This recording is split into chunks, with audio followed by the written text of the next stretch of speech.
नमस्कार। जब से नरेंद्र मोदी सत्ता में आए हैं, प्रधानमंत्री पद पर आसीन हुए हैं, तभी से उनके फैसलों की खूब चर्चा होती है।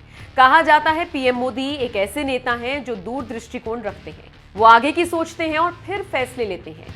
यही वजह है कि ज्यादातर तबके प्रधानमंत्री मोदी को एक आदर्श नेता के तौर पर देखते हैं। आने वाले चुनावों में भी उनकी जीत का दमखम भरते हैं। कई बार पीएम मोदी के कुछ फैसले ऐसे होते हैं जिनकी तुलना पूर्व प्रधानमंत्री मनमोहन सिंह से की जाती है। ये तुलना होती है तो फिर जिक्र उठता है कि पूर्व पीएम की चुप्पी में उनकी ताकत थी और मौजूदा पीएम मन की बात को उजागर कर अपनी ताकत का एहसास कराते हैं। खैर, दोनों पीएम में क्या अंतर है? कौन बेहतर है? कौन अच्छा काम कर रहा है? किसके फैसले ज्यादा सही साबित हो रही हैं? किसके राज में जनता ज्यादा खुश है?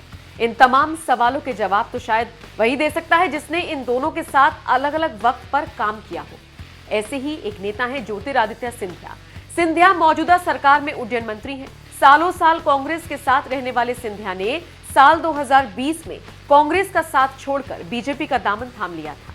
हाल ही में सिंधिया से यह सवाल हुआ तो उन्होंने दोनों नेताओं के बीच जमीन आसमान का फर्क बता दिया।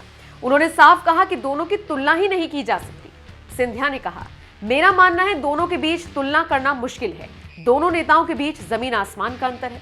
पीएम मोदी रिजल्ट ओरिएंटेड और डायनामिक निर्णय लेने वाले हैं। पिछले 4 महीनों का मेरा अनुभव कहता है कि एक परिणाम उन्मुख उत्पादकता संचालित प्रणाली है जो मेरे जैसे लोगों के लिए एक सुनहरा अवसर है, जो बैंकिंग पृष्ठभूमि जैसे क्षेत्र से राजनीति में आए हैं। सिंधिया के इस बयान की खूब चर्चा हो रही है। आपको बता दें, कभी राहुल गांधी के करीबी रहे सिंधिया मनमोहन सरकार में कैबिनेट मंत्री के तौर पर काम कर चुके हैं।